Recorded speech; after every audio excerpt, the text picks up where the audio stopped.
Online food ordering ये आजकल बहुत ज़्यादा कॉमन है, पर कितना पोल्यूशन किया जाता है आज हम इसी पे बात करेंगे और इसका सिंपल सा इजी सा सल्यूशन क्या है वो भी बात करेंगे। एक कंपनी लेवल पे क्या सल्यूशन हो सकता है और एक इंडिविजुअल लेवल पे क्या सल्यूशन हो सकता है वो भी। तो मैं प्रियंका और आप मिलकर निकालेंगे इस बड़े से पोल्यूशन का एक आसान इजी सा सल्यूशन। हम लोग हर रोज़ 26,000 टन कूड़ा पैदा करते हैं, जिसमें से 735 टन कूड़ा सिर्फ ऑनलाइन फूड डिलीवरी ऐप से है। हैरान हो गए ना? इतना बड़ा परसेंटेज सिर्फ एक ऑनलाइन ऑर्डर करने से। हमारा हर एक ऑर्डर 800 ग्राम प्लास्टिक वेस्ट पैदा करता है, प्योर प्लास्टिक वेस्ट। तो आप लोग सोच रहे होंगे कि अरे यार, इन ऐप्स को तो सस्टेनेबल पैकेजिंग यूज़ करनी चाहिए। सस्टेनेबल पैकेजिंग में क्या आएगा? पेपर पैकेजिंग या फिर ग्लास पैकेजिंग या फिर एल्युमिनियम पैकेजिंग या फिर कार्डबोर्ड पैकेजिंग। इनके कार्बन फुटप्रिंट्स कौन से कम हैं? अगर हम ऑल ओवर कार्बन फुटप्रिंट्स की बात करें तो प्लास्टिक सबसे कम कार्बन फुटप्रिंट्स पैदा करता है। तो पैकेजिंग प्रॉब्लम नहीं है, हम लोग एक कुएं में से निकलेंगे और दूसरे कुएं में गिरेंगे। और ये डिसाइड करना बहुत ज़्यादा मुश्किल है कि प्लास्टिक वाला कुआं ज़्यादा बड़ा है या फिर ये सस्टेनेबल पैकेजिंग के नाम पे हम लोग जो इन प्रोडक्ट्स को सिर्फ एक बार यूज़ करके फेंक देते हैं वो है। प्लास्टिक पोल्यूशन की तो बात हमने कर ली, तो चलिए एयर पोल्यूशन के बारे में भी बात कर लें। हर डिलीवरी बॉय 100 से 120 किलोमीटर ट्रैवल करता है आपको फूड डिलीवरी देने के लिए। हर ऑर्डर पे उन्हें 10 से 18 किलोमीटर मिनिमम ट्रैवल करना पड़ता है और उसमें ट्रैफिक और बहुत सारे डिलेज भी आते हैं और ये उनके कार्बन फुटप्रिंट्स को और भी ज़्यादा बढ़ा देता है। बाइक का एयर पोल्यूशन में 37% कंट्रीब्यूशन है, 37%, जो कि बहुत ज़्यादा है। तो क्या करें? बाहर का खाना तो खाना ही है, चटोरापंती जीभ की जाती नहीं। तो इसका एक इजी सा सल्यूशन है, खुद जाइए और वहाँ जाके खाइए। इससे दो फ़ायदे होंगे। रेस्टोरेंट की जो मोर देन 70% पैकेजिंग है, जब आप होम डिलीवरी ऑर्डर करते हैं तब होती है। जब वो आपको वहाँ पे सर्विंग देता है तब वो पैकेजिंग बच जाती है।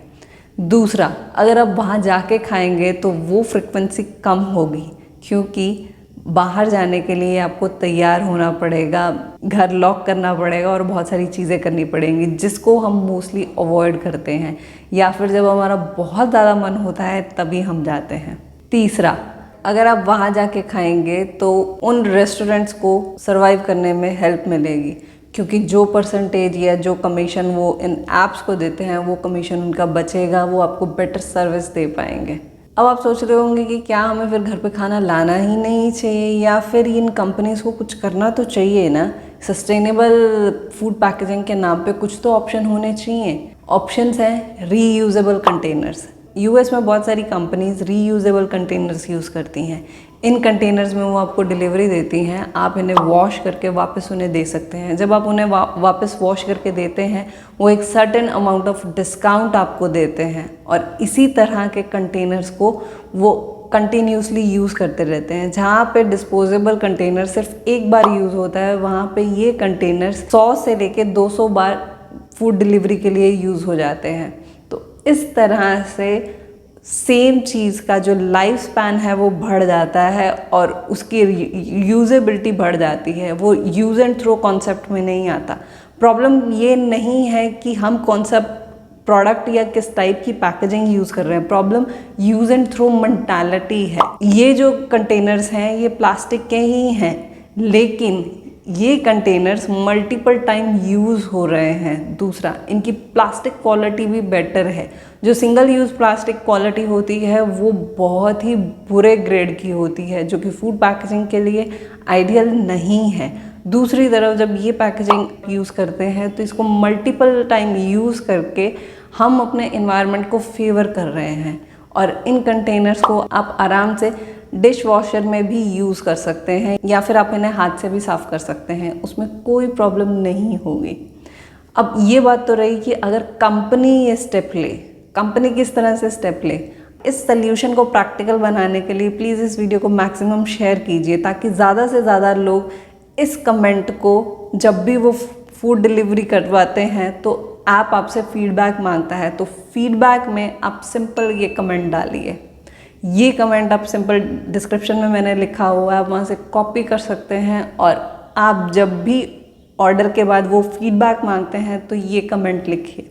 ये कमेंट सिंपल उन्हें मोटिवेट करेगा कि हम लोग सस्टेनेबल पैकेजिंग का जो अल्टरनेट ढूंढ रहे हैं वो अल्टरनेट क्या हो सकता है। कंपनीज अपने कार्बन फुटप्रिंट्स कम करना चाहती है, प्लास्टिक फुटप्रिंट्स कम करना चाहती है, वो बहुत ज़्यादा इम्पॉर्टेंट है और उसमें थोड़ी मदद हम भी कर सकते हैं। तब तक क्या करें जब तक कंपनीज हमें सस्टेनेबल पैकेजिंग का ऑप्शन नहीं देती हैं। डिब्बा, हमारा प्यारा सा सुंदर सा डिब्बा।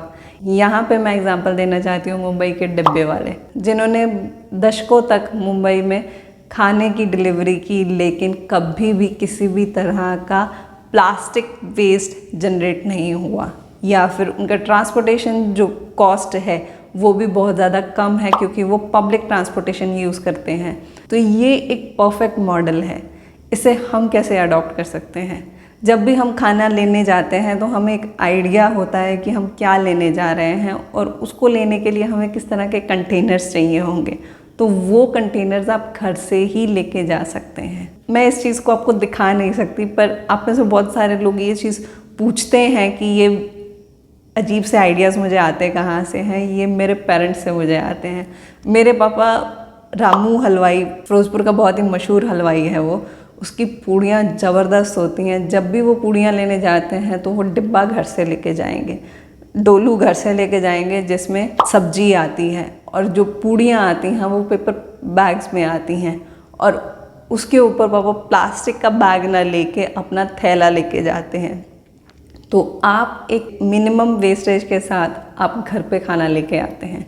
जो भी चीज़ चाहिए डिपेंडिंग अपॉन दैट, वो उसी हिसाब से घर से चीज़ें लेके जाते हैं। जब एक छोटे शहर में वो कर सकते हैं तो हम क्यों नहीं कर सकते? अगर आपको ये लगता है कि दुकानदार उस चीज़ को कैसे लेगा, तो यकीन मानिए दुकानदार बहुत ज़्यादा खुश होते हैं, क्योंकि उन्हें भी चिंता है एनवायरनमेंट की, कि उनका भी दिल दुखता है जब वो इस तरह का पैकेजिंग करके हमें देते हैं, क्योंकि और उनके पास कोई ऑप्शन नहीं छोड़ते हैं हम। जब हम उन्हें इस तरह की ऑप्शंस देते हैं तो वाकई उन्हें बहुत ज़्यादा खुशी होती है। हाँ, कुछ लोग होते हैं जो अलग चीज़ें करने में थोड़े से हिचकिचाते हैं।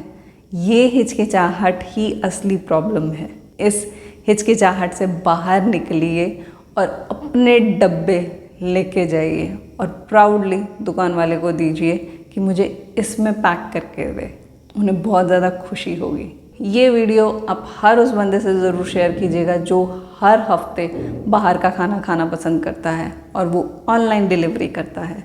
ऑनलाइन डिलीवरी कॉस्ट करती है, मुझे भी उतनी ही कॉस्ट कर रही है जितनी आपको कर रही है। आप जितना प्लास्टिक वेस्ट कर रहे हैं उसके हिसाब से हम सभी डिस्ट्रीब्यूटेड वे में एक क्रेडिट कार्ड हर हफ्ते खा जाते हैं। एक क्रेडिट कार्ड, उस क्रेडिट कार्ड को बड़ा करना है या छोटा करना है ये आपके हाथ में है। तो उसको छोटा करने के लिए प्लीज़ लाइक शेयर सब्सक्राइब ज़रूर कीजिएगा, और मैं मिलूँगी आपको किसी अगली वीडियो में इस क्रेडिट कार्ड को और छोटा करने के लिए। धन्यवाद।